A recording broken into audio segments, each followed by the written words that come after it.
This is the US military's most powerful cannon, the electromagnetic railgun, which can shoot up to 100 nautical miles at Mach 7.5 and impacting the target at Mach 5, using only energy as its propellant.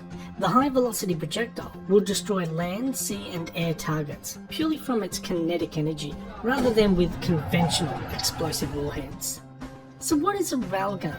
Well, the EM railgun launcher is a long-range weapon that fires projectiles using electricity instead of chemical propellants like gunpowder. Magnetic fields created by high electrical currents accelerate a sliding metal conductor or armature between two rails to launch projectiles at 4,500 miles per hour. Basically, it shoots a big solid metal projectile at very high speeds at vast distances and does damage using kinetic energy, only using electricity to shoot. The railgun works by storing power for several seconds, generated from an external source, like a ship.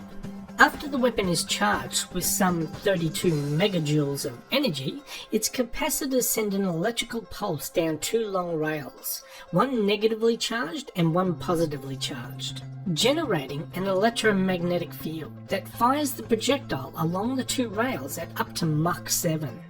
Using extreme speed, the warhead impacts with high kinetic energy, ripping a hole through whatever it was aimed at. The 25-pound projectile is a non-explosive bullet, like a big dart, inside an aluminium alloy casing or sabot that falls away after the projectile leaves the barrel. The greatest advantage of an EM railgun on a naval vessel over traditional explosive round weapons is the safety aspect, as no propellant is required to fire the projectile, and no explosive rounds are stored in the ship's magazine. Railguns have been around a long time in sci-fi TV shows and movies. The most recent I can think of is from the TV show The Expanse, where all the big military spaceships all use railguns, and in the 2009 movie Transformers 2, a naval vessel uses a railgun to shoot a transformer off the pyramid. But the EM railgun has two major complications. The weapon takes an enormous amount of power to fire, and it literally tears itself apart with use. The railgun has already been in development and testing for over a decade, with total cost exceeding $500 million. In its current form, the railgun simply requires too much power for widespread use. The problem is, the only ships that will be able to generate the gargantuan 25 megawatts of power required to fire the railgun are the Zumwalt-class destroyers, which will use Rolls-Royce turbine generators to produce as much as 78 megawatts of power for the ship.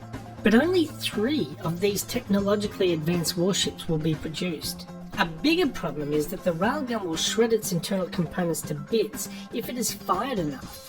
You can see parts of the rails themselves erupting from the weapon as plasma when it is fired. The projectile is leaving at incredibly high velocities, and it accelerates down the barrel. The contact between the sabot and the rails simply erodes the gun itself. The other short-term solution is to develop a railgun that uses less power.